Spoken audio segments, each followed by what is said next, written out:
back on the Good Morning Artesia radio show, and it's time to talk a little county business, and County Commissioner John Henry joins us. Good morning, Commissioner. Good morning, sir. How are you? Hey, we're, last week was a busy week up in Albuquerque with all the tournaments and stuff. Yeah. And so now we get back to Artesia, and I'm like, well, I can work on that now. I can work on that now. Yeah. I can get that done now. I bet your schedule frees up quite a bit now that sports are of course, you have quite a bit coming up, I guess, with graduation, and there's always something going on. But That's right. But probably with as less games, you all of a sudden have time, right? Yeah, well, sort of. That's what they always tell me, and I can never find it. But I don't find any more time. I just see the stuff laying there in the corner that hasn't been looked at because of the time thing. So we're getting that all squared away. How about you? Have you found enough time for all the stuff you're doing now? We have. It's been a lot. That's what a lot of folks are asking me as well. Are you able to manage both? And the first. We're at a month and a half now of being mayor, and it's a lot. You're trying to put a budget together. You're trying to get some things organized. And I think once we get all that kind of squared away and straightened out, I think we'll find a little better use of time sometime, or not better use of time. I think we're using our time wisely now, but there'll be more time to do some other stuff as well. So, we're finding time. It's a lot, but there's a great group on both sides, so you got lots of smart folks helping you, and that's what you got to have. You just got to have a great team, and I think the county has an amazing team, the city has an amazing team, and so as long as they're doing their deal, we're in good shape. We're in good shape. Well, good. How's the drought affected the county? Has it? We've been through drought cycles before, and it's been dry before, but. Has this affected the county as far as road maintenance or any other issues or things, or is it just a typical hot early spring? Burns didn't say anything about roads or anything like that. We did have a discussion yesterday. We had asked in the prior meeting for our fire services to bring back what the state's kind of asking us and what's going on with the drought. And so we talked quite a bit about that. It's not necessarily affecting our day-to-day operations, but obviously it is affecting our county greatly, right? Cities and counties both. It's really dry out there, like really, really dry out there. And the fire services were talking yesterday, a lot of the fires they're seeing. And so this is a good thing for people to hear and really pay attention. A lot of them are cigarettes being flipped out of trucks or cars or things like that. And the other one, which I don't think much about, and it's not done intentionally, but sometimes when they're hooking a trailer up with their chains, if a chain falls off or it's too low, they're getting a lot of those sparks, and it's so dry. Even those sparks off those chains have set off a couple. And wow. So there's a lot of stuff that we just really need to pay close attention to and make sure that we're doing what we're supposed to be. You never should flip a cigarette out of a window anyways, but on those other things, like I said, it's not done intentionally as far as a chain coming off. It just happens. But but I know folks are trying to stop trailers that are doing that and saying, hey, your chain's dragging, and people have been real receptive of, oh my goodness, and fix it, because you don't want to break your chain anyways. But right. But lots of extra things that folks really need to pay attention, because it's so dry that it doesn't take much to set some of these things off. And true. And parking off the edge of the road, if you have not yet removed your catalytic converter, right? Yeah, those things get super, super hot, and those so just that general heat from the underside of the vehicle, if you park in really dry grass, there's a potential to start something there too. Right. So. Well, and some people say, oh well, we see what's happening up in North New Mexico, which is now the biggest fire in state history. I understand we don't have trees, we don't have some of the fuel that they do, but if you look at some of these fields, if it got into some of those fields, they would burn fast and hot. I was on a prescribed burn. The first year I was a commissioner, they took me out to a prescribed burn out past Carlsbad, and it was weeds and mesquite bushes. There was nothing huge, and it was hot. It burns hot. So, folks don't think about it, but it can get in those fields and like I said, move fast and get up against structures and things like that. So, prescribed controlled burns that folks might be doing around their house, they really it'd be a good time to think twice about that. Maybe pull that and haul it to the to the landfills or something like that and get rid of it rather than burn it, because it's a really tough situation out there right now that we all need to monitor very well. And it's going to be interesting to see what the state or the county, you get to 4th of July, and it's always a nervous time for fire crews because people start shooting off intentional fire starters. Yeah. Up in this, that land in this dry grass and everything. So it'll be interesting to see if we don't get any rain between now and the end of June, if there will be any fire restrictions or restrictions on fireworks that will be imposed around the state. Yeah, and I think we've got to make that decision pretty quick, mainly because a lot of those folks are going to start ordering fireworks to start selling, and so we want to make sure that we're getting ahead of that. But the good thing is let's say we were to do that at some point, and it starts raining 2 weeks later a great deal. Well, we could lift those right away, but does that hurt that fireworks stand? So it's a really tough decision in making sure that we do it right. But we've got to protect the folks in the county, and so I think all the cities and counties are.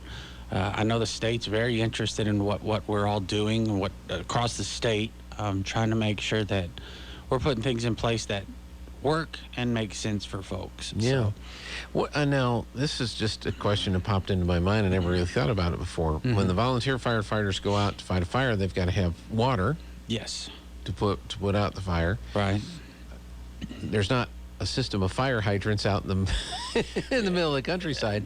Yeah. So where's the volunteer firefighters that work out in the country like that? A lot of what we buy are those. I think they're, and I'm sure a volunteer will say I'm an idiot, and it's probably accurate, but I think they're tankers, and some of the fire trucks that we buy carry a ton of water, and that's the reason is because obviously we're going out in the county and there's not always a hydrant hook up. It's surprisingly there are some hydrants out there, but obviously not in the middle of nowhere. There's not gonna be a hydrant. So their trucks will carry a lot of that water. A lot of the trucks they buy, depending on what kind of fire they're fighting, they've got foam trucks.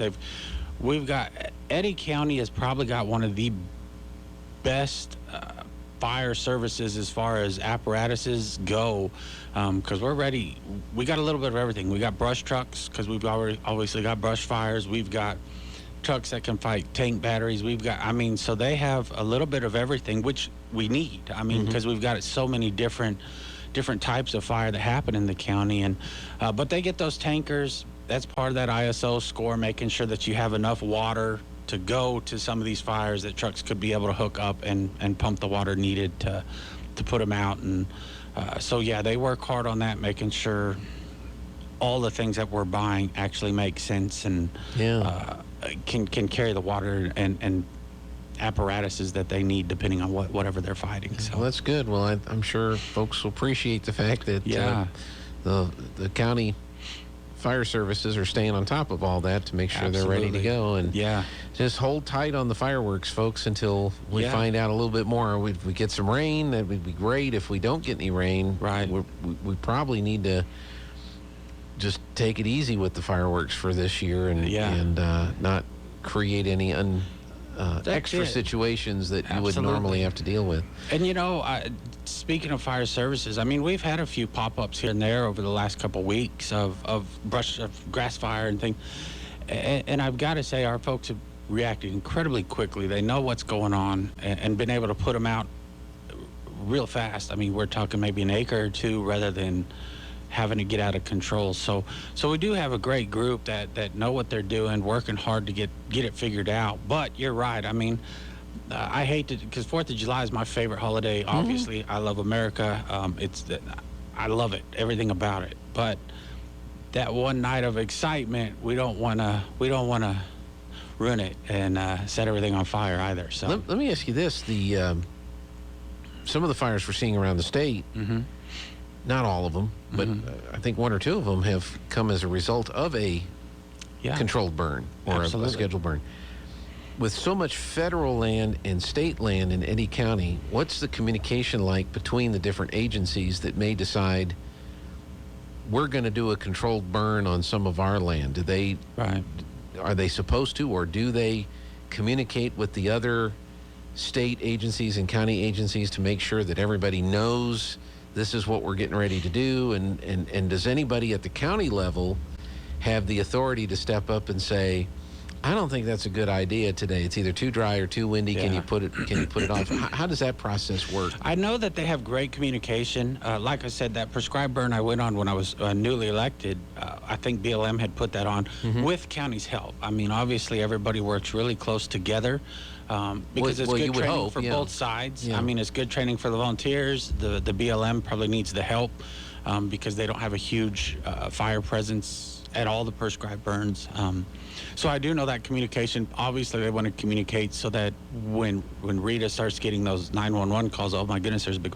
We know there was a prescribed burn. They try to put that out for the public to know. But yeah, I think that communications really well. As far as if it's on state and federal land, do we have any right to stop it?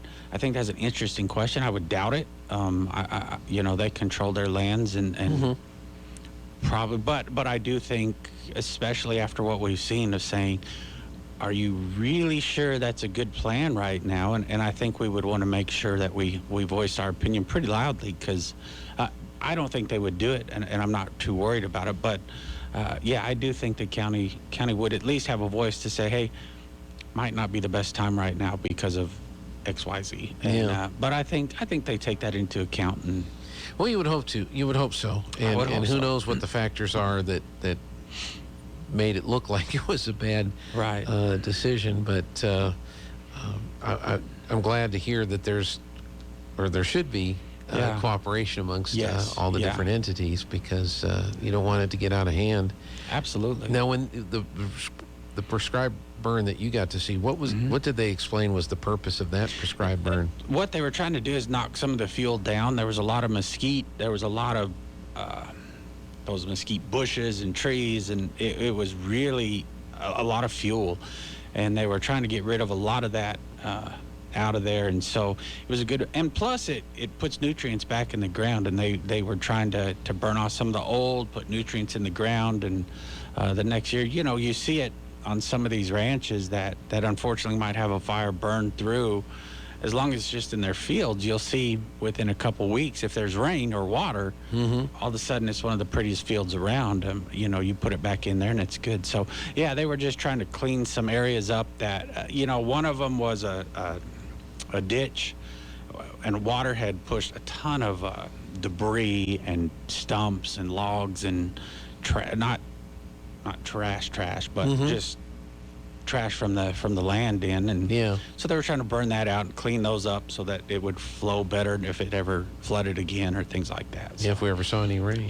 If we ever saw rain. Does the county have meteorologists that help the county with weather predictions, or do you have some friendly folks that are just trying to say, give you any kind of weather information at all? No, we're just praying a lot like everyone else. I mean, we sure need the water, but yeah, nobody giving us any good predictions, that's for sure. Yeah, it is dry. It is really, really dry out there, and we've seen it dry before. I'm not saying that we've never seen it like this before. I'm sure it's been like this before. Sure. But we're in a cycle right now where we're just not getting any moisture, and it's just dry, and then we're getting some warm temperatures. We're running a little hotter than we were this time last year, or normal. Yeah. And again, it's not climate change. It is not global warming. It's just nature. It's a cycle. We're in a weird cycle, and we've seen it before. I was born and raised in Cloudcroft, and Dad said it's really dry, and